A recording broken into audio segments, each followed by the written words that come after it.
Welcome back to Farm Theory News. It's hard to believe this is episode 7. We bring you the news that actually matters. And unlike the traditional farming media, this isn't behind a paywall, I don't have corporate overlords who pay my bills, and I actually put some effort into making this interesting. So this week our main story is about the Labour government's decision to ban culling of badgers in England. Then we're going to follow that up with a section I am calling Wee Bits, which is going to be little news stories from the week.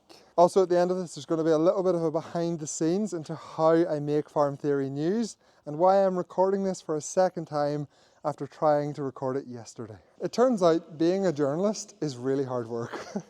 So last week our brilliant Labour government decided to end any future badger culling in England, but it would allow the current culls to run their course. This is a really significant shift in policy, and what makes this decision even more baffling is we now have peer-reviewed research to say that the culls were working. I'm trying to find somewhere that's not too sunny to record. I might actually have to go inside. What is this? So the announcement that badger culling was ending came just 1 week after the BBC aired their propaganda-fueled documentary featuring Brian May about why the badger culls should end. Is that a coincidence? I don't think so. Still too sunny, but this is the best we're getting. Let me get my notes out. Where's my Google Drive? This episode has been a disaster. Bovine TB is not just a minor inconvenience, it is costing the UK government millions of pounds per year, and it is putting an immense strain on the UK's farmers. And for the government to take an anti-science and an anti-fact decision to appease some ecological warriors is an absolute disgrace. The excuse given by the government as to why they were forced into this U-turn was because of a judicial review launched by one individual. So one single individual will likely be responsible for the suffering of thousands of UK farmers and the slaughter of tens of thousands more animals. And the clearest proof that culling works for me is the policy of Southern Ireland, which involves wildlife control, versus the policy here in Northern Ireland, which doesn't involve wildlife control, and the results they have seen. In the Republic of Ireland, the herd incidence rate for TB is around 5%, whereas here in Northern Ireland, we have a herd incidence rate of 10%. 1% of all cattle tested for TB in Northern Ireland have the disease. It is costing Northern Ireland well over £40 million a year, and the situation is only getting worse. Here in Northern Ireland, we were meant to have a badger cull starting this year. However, with our new, different agricultural minister, that looks highly unlikely to happen. It really is the suffering of the affected being overruled by the opinion of the unaffected. I suppose that just sums up politics, doesn't it? Now let's get on to the wee bit. This is absolutely a rip-off of Quick Bits from TechLinked. If you don't know what that is, congratulations, you're not a nerd.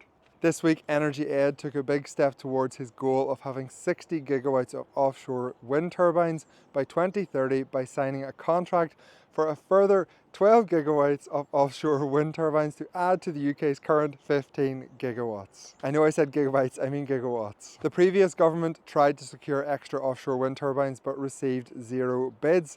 So how did Energy Ed achieve this? Well, he done the only thing a Labour politician knows how to do, which is spend our money in a really stupid way. The government's own figures estimate that offshore wind costs about £44 a gigawatt of installed capacity. And since these are government figures, you can be sure they are highly inflated. So Energy Ed decided that he would offer the companies willing to install the offshore wind capacity a whopping £83 per gigawatt. Some companies are going to get very, very rich out of this deal. And where is this money coming from? Of course, it's coming from us, the taxpayers. It's estimated that this one single decision is going to add £150 a year to the average household bill. So for me as a farmer who is using significantly more electricity than your average household, this one decision could cost me well over £1,000 a year. Anyone else remember when it used to be cheap green electricity? Whatever happened to the cheap part?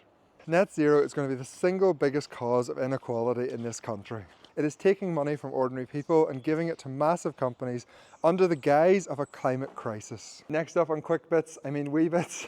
Next up on Wee Bits, we have the alarming decline of dairy farmer numbers in the UK. Recent data from AHDB revealed that as of April 2024, there was only 7,130 dairy farmers left. That is a drop of 5.8% on the year previous, with 440 producers exiting the industry. Milk production is only slightly down, which indicates that farms have got larger over the last year to make up for the drop in producers. The reasons given for the exits are all fairly common sense: rising costs, a bad milk price, and increasingly stringent regulation. And on a personal note, I think a large reason for these exits is that dairy farmers' morale is on the floor and there is no longer any positivity about the future. It feels like we are the reason for all of the environmental issues in the UK, and greedy retailers refuse to pay us fairly and instead just keep the extra money for themselves. Unless our industry and retailers wake up very soon, there will no longer be family-run farms, and they will be extremely large businesses supplying consumers with their food. And if that's what the public want, that's okay, but I truly believe the public do not want that, and the public will support smaller family-run businesses if they could.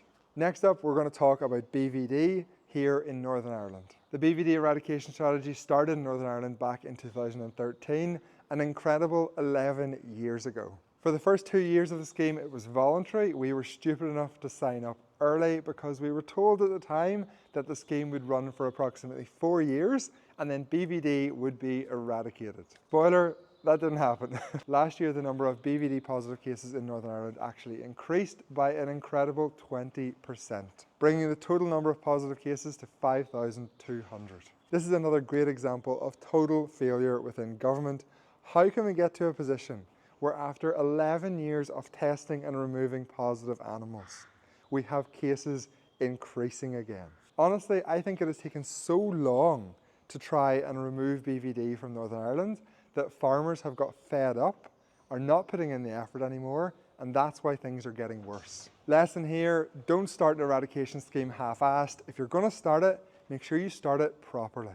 And our final news story on wee bits. And our final news story on wee bits this week, I can't even say that word. And our final story on wee bits this week is about the weather. So this week the Met Office reported that this has been the coldest summer in the UK since 2015. Now that's going to come as a shock to no one who is in farming, but at least it does help explain why I have no silage. The Met Office attributes this atypical summer to a weaker than normal jet stream and a cooler ocean temperature. So basically, we need more global warming. Let's get this place heated up a bit.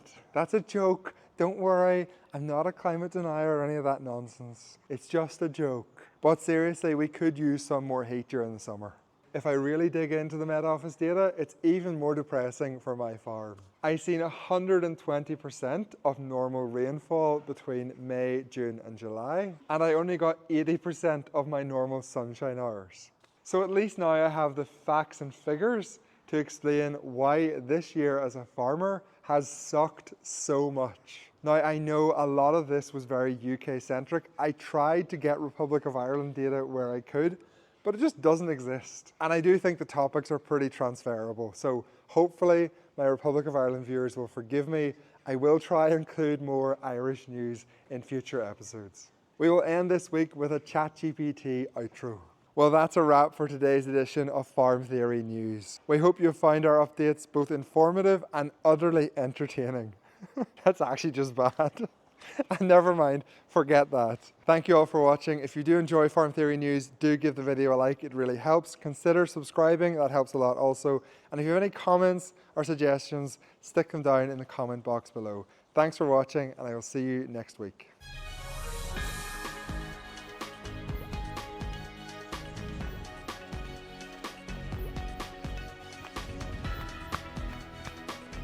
Okay, I actually forgot to record the behind the scenes bit until I was editing it, and then I listened to myself saying, and I'll show you a bit about behind the scenes. So what happened was I recorded the entire episode in here last night. I had a script read out and everything from ChatGPT. It was really professional, sounded like it would make a really good video. I even had a second camera for like little tangent bits and 2 different angles, and it was a disaster. It sounded okay when I was recording it, but when I got home and spent an hour editing it, it was absolute trash. It was basically like I was trying to be the normal news, which I don't want to be because it's really boring and no one pays attention to it. So hence why I decided I would re-record it this morning, and now I have to edit it. This is going to have taken me about 2.5 hours in the middle of the day on a really busy week. So not the best, but what can I do? Anyway, hope you enjoyed that little bit of behind the scenes. I'll see you next week.